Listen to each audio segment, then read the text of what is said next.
Afers exteriors.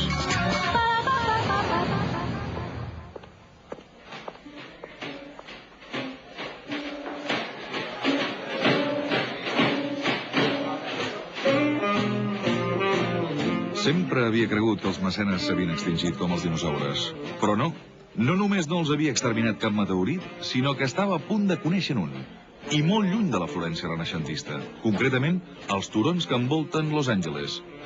En aquell espectacular dúplex en vista s'hi feia una festa pels becaris tutelats pel mecenes. Una festa de categoria, amb ball i orquestra.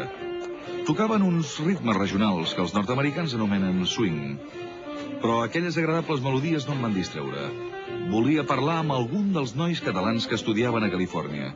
Sempre m'ha agradat copsar l'opinió del jovent. Francesc, què tal?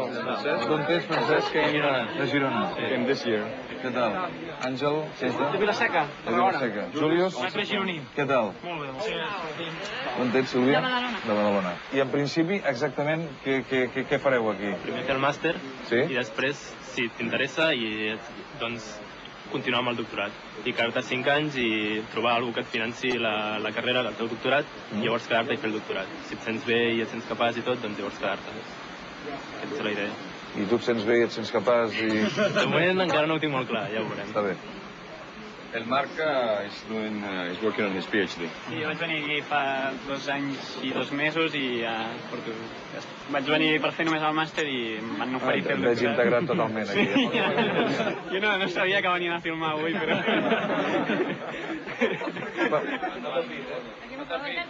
Els nois tenien talent. Però el talent que no té suport econòmic al darrere no va enlloc.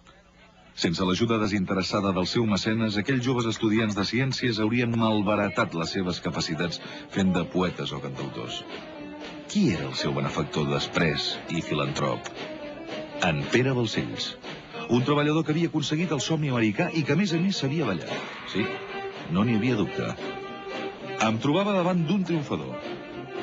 Havia arribat als Estats Units dient-se Pere Balcells i s'havia guanyat per mèrits propis que ara el coneguessin com Pete Balcells.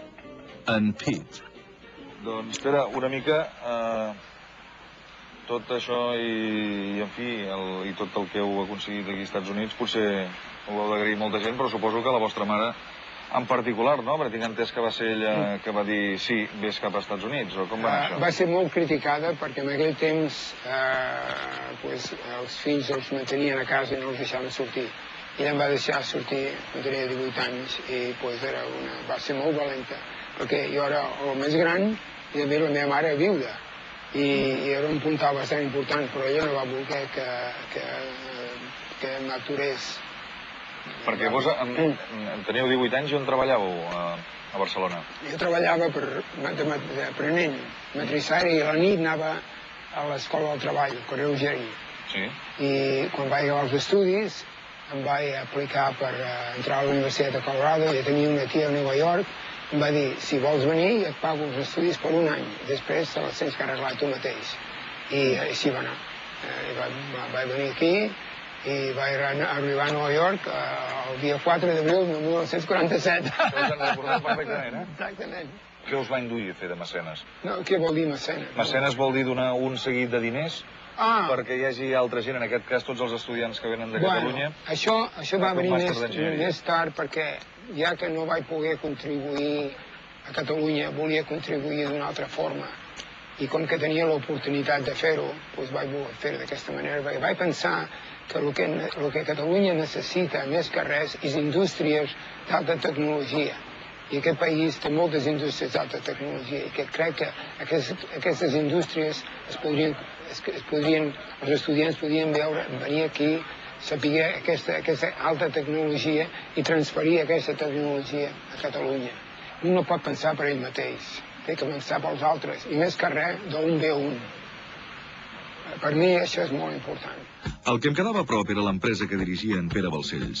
Allà vaig comprovar una peculiaritat de la societat americana. Tot i ser l'amo de l'empresa, en Pere no sabia si estaríem autoritzats a entrar-hi.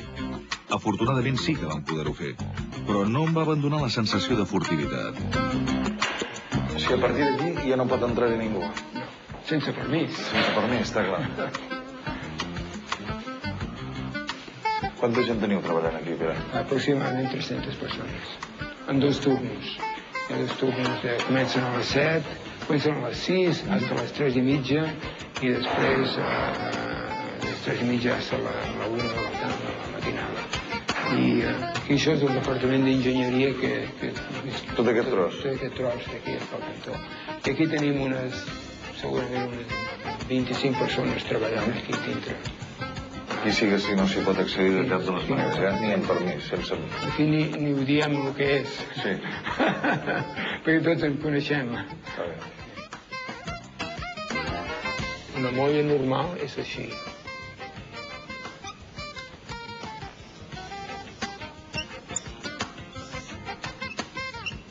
La que vaig inventar jo és diferent.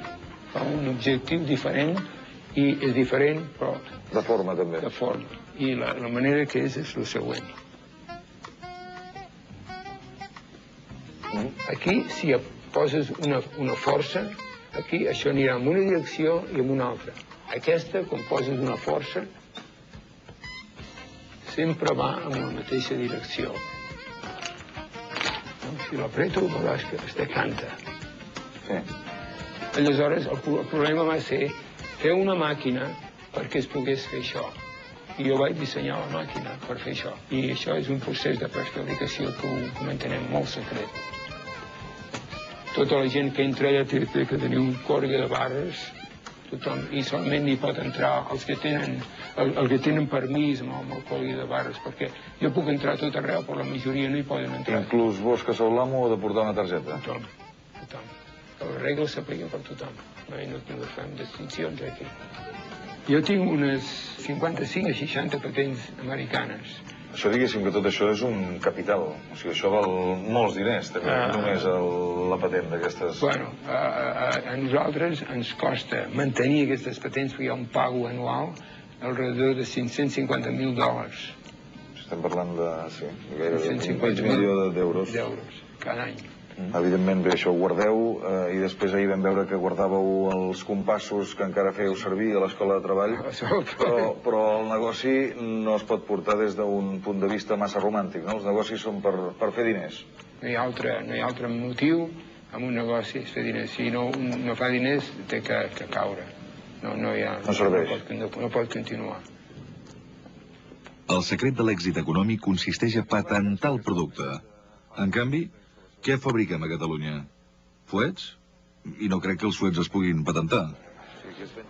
Pere, quants anys teniu ara? 75. 75. Déu-n'hi-do. I com pot ser? I per què després d'haver fet tantes coses, després d'haver inventat tantes coses, després d'haver treballat tant, continueu treballant amb 75 anys? I no us heu jubilat? Per què no? Perquè la gent que es jubila generalment es moren. Perquè el que fa un que es trobi bé és que faci exercici amb la ment, faci exercici corporal i... Però vosaltres vos treballeu 8 hores com sempre, o sigui, no... No, més que 8 hores com sempre. Això de 8 hores és una història aquí. Aquí la majoria de la gent que treballa en 10 hores al dia. És a dir, que això de les 35 hores d'Europa, això aquí no existeix. Aquí no existeix. Aquí es treballa quan es necessita. I és una de les condicions de treball. Les condicions de treball diuen específicament que si el negoci ho necessita, venen obligats a treballar les hores que es necessitin. Ara, hi ha normes també, després de 8 hores tens que pagar hores extres, però és l'única manera que nosaltres podem controlar l'entrega de pedidos. Que si es necessita en una data determinada, vinguin obligats a fer-ho.